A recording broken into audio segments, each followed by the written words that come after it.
Salam damai dalam satu Tuhan seluruh dunia, karena Tuhan seluruh dunia hanya ada satu.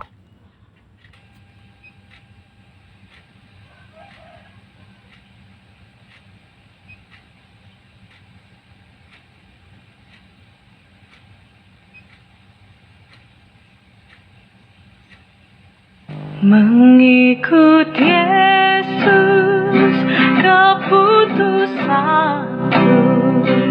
mengikut Yesus keputusanku, mengikut Yesus keputusanku, ku tak ingkar, ku tak ingkar.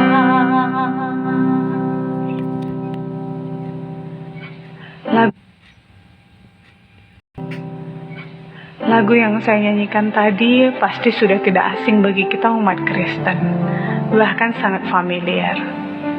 I have decided to follow Jesus, atau mengikut Yesus keputusanku. Lagu yang sederhana namun indah, lagu yang sering kita nyanyikan di persekutuan kita. Tapi apakah kita tahu kisah pilu di balik lagu itu? Kisah ini terjadi sekitar tahun 1800-an di sebuah desa kecil bagian timur India.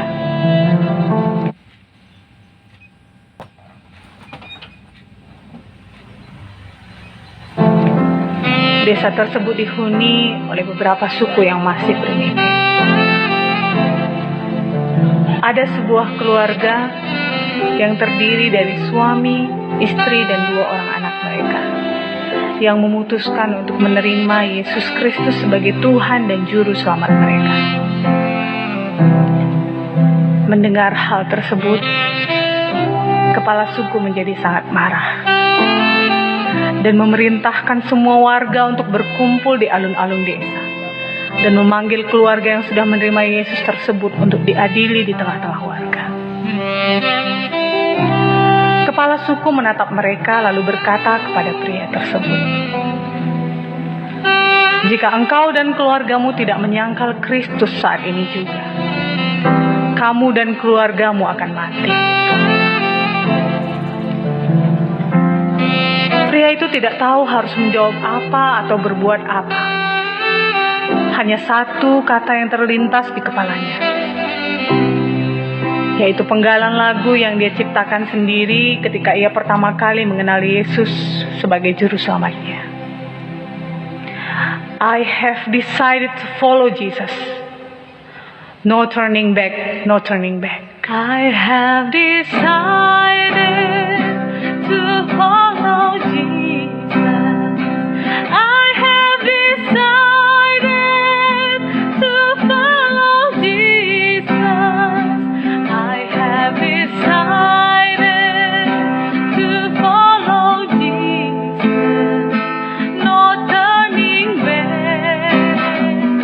no turning back. Maka pada saat itu juga, kepala suku memerintahkan anak buahnya menghujamkan tombak kepada kedua anaknya yang tidak berdaya, dan akhirnya mati. Tidak sampai di situ saja, sang kepala suku kembali meneriakkan kalimat, "Jika kamu tidak mau meninggalkan imanmu itu, bukan hanya anakmu yang mati, istrimu juga akan mati." Tetapi sekali lagi, bukannya menyerah, pria tersebut justru mengucapkan kalimat, "Though none go with me, still I follow. No turning back, no turning back." Though I may wander, I still will follow.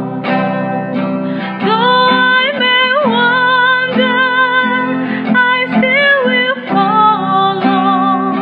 Though I may wander, I still will follow. No turning back, no turning back. Sekejap saja, Setelah mendengar kalimat itu, kepala suku memerintahkan untuk membunuh istrinya.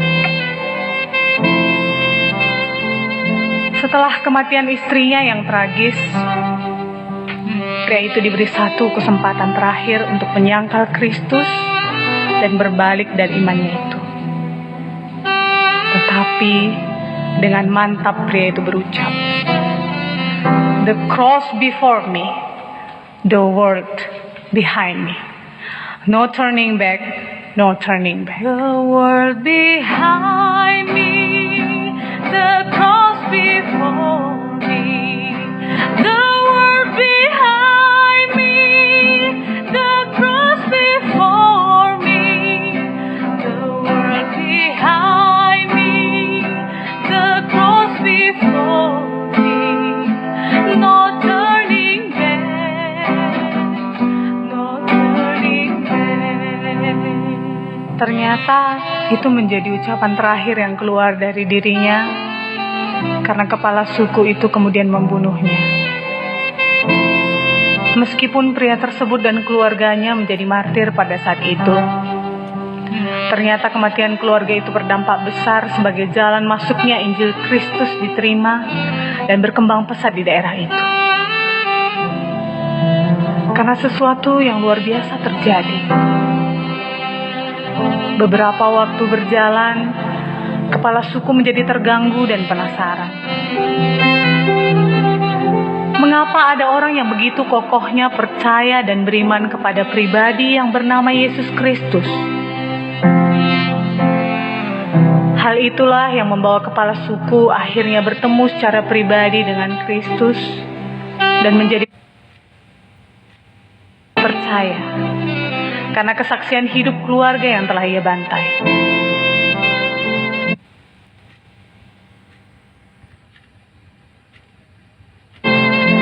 Ia lalu memanggil seluruh warganya untuk berkumpul di alun-alun desa tempat keluarga itu dibantai. Di sana dia menyatakan imannya kepada Yesus Kristus di hadapan seluruh warga, dan perbuatannya itu mendorong semua warganya untuk beriman dan percaya kepada Yesus Kristus. Mulai saat itu, kekristenan menjadi berkembang pesat di daerah itu. Kata-kata dari pria itu pun digubah menjadi suatu lagu him yang indah oleh seorang misionaris India, Sadhu Sundar Singh. Lagu ini kemudian diaransemen oleh komposer Amerika bernama William Reynolds. Kesaksian dari kisah lagu ini mengingatkan setiap orang percaya bahwa mengikut Yesus bukan hal yang mudah. Satu benih yang mati menghidupkan jutaan benih lainnya. Akan ada banyak tantangan, bahkan melibatkan nyawa sekalipun. Tetapi keteguhan iman dan pengharapan selalu menolong setiap orang percaya untuk tetap percaya.